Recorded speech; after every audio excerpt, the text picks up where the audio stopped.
and Miss Laura Stanley. If y'all want to go ahead and come on up.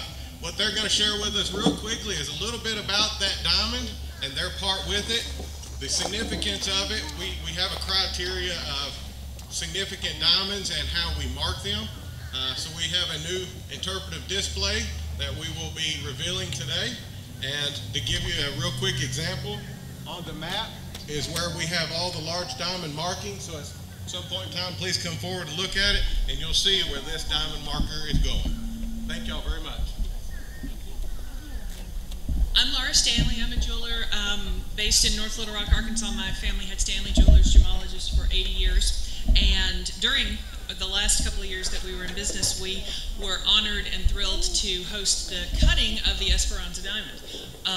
It's so fun to hear all these stories about the park and the whole history of it, but my interest in the park is kind of laser focused on the Esperanza because she's been a big part of my life for the last few years. So we're really excited to be here for the unveiling and to hear about her. What I've got in my hand is a replica. We've made 35 of these for the park. We're in the process of making 35 of them. And they're pretty fantastic. They look just like the original. And the Parks Department has big plans for all of them. They're going to sell some, and I think some are being given away. And if anybody wants to see one so they can see what is going to be available, we have 2 of them so far finished because they're all put together by hand. So it's just taking a while. But there will be more of them. But what Everett here has is even better. There was something said about dodgy South African accents earlier by Mr. Davies. It's great to be here today.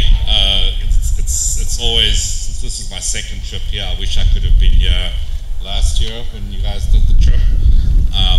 But I mean, this has been a 7-year-long journey for us with state parks in Arkansas. But yeah, I got the real one here, so we won't pass it around because the insurance will kick me. So would the rest of the owners of Esperanza, but it's here, we can show you all that. I remember a Google alert on my computer the Saturday morning, I think that was the 27th of June 2015, and I phoned Laura first thing at like 9:30 or 10 in the morning, and I said, "Did you read about this?" And I think you'd seen it as well. And I said, what normally happens with these diamonds? They said, oh, they just get their little cards and then disappear, and if it's a big diamond, maybe there'll be some media coverage. So I said, okay, and then later that afternoon, I'd figured out the lady who discovered it, Bobby Oscarson, was from Longmont, Colorado, and we have an independent certified gemologist appraiser, Neil Beatty, who's in Boulder, and I said, Neil, there's this girl, she's found this 8.52-carat diamond in Arkansas. It's probably going to end up on your desks. If it does, give us a call because we'd like to cut that diamond.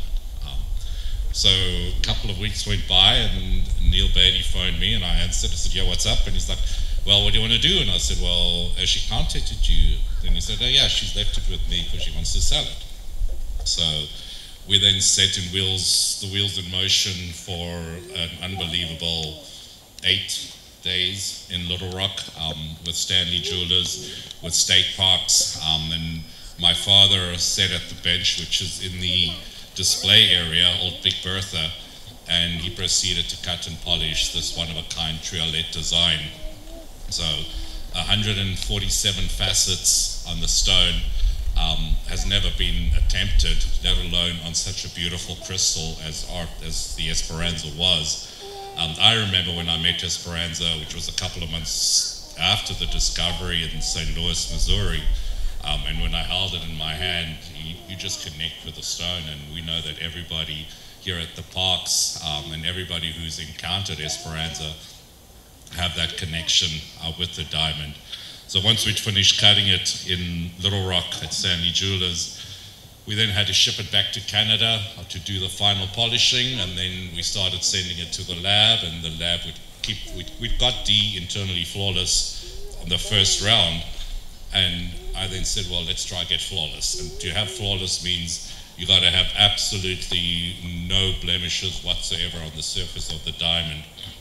So it came back to Canada, And to kind of eliminate and not to waste too much time, I started flying the diamond up and down to Las Vegas, going through customs, having to fill out all the customs declaration. I'll never forget US Customs at Calgary the one day. I'd done all the paperwork and I got to US Customs and I gave him this paperwork which was stamped by Canada to say it's a diamond that comes from Canada, which was originally from America, that will be coming back to Canada once it's gone to America for grading. So this customs officer was like tickled pink, was like, "Where's the diamond?" I said, "It's in my pocket." So he said, "Well, can I see it?" And I was like, "Maybe in the private search room." So I said, "Okay, cool." So they walked me off to the section where there were like 18 chairs where anybody that's trying to enter Canada or into the US without the required paperwork or maybe on a no-fly list would be seated. So I sat there for a while and then they called me through and then I took it out of the parcel that it was in and I opened it up and he was like, "Wow, do you mind if I call my colleagues to come have a look at it?" And at that stage, probably every single border control officer at US Customs in Calgary came through, and then once they were done, they're like, "Okay, you're good to go." Never touched the paperwork, never touched it.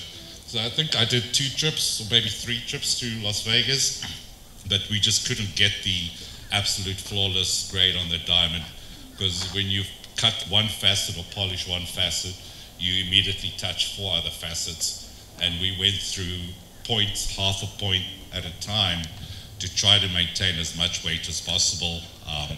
But we ended up at 4.6 carat. It's still a D internally flawless, one of a kind. You know, we could debate the value of a diamond, but you know, we're also attached to this. And I know the owners would like to eventually realize a return on their investment in it. But you know, for us, you know, even before this trip, when I started telling my friends I'm going to Arkansas, and they're like, "Well, why in the hell would you go to Arkansas?" And then this story starts for those who don't know. So it is a great relationship that, you know, we've developed with the Stanley family as well as the Parks over the years. You know, some of the dates of 1973 and 72 were thrown around. I wasn't born yet. In fact, I was born in 73. My father is turning 75 this year. He couldn't make it today because he's at his bench doing what he does best, and that's polishing diamonds. But it's also a milestone for him, because this year he's been cutting diamonds for 55 years, and he got his red seal in 1973, so it is a significant date, because it was also the year that I was born.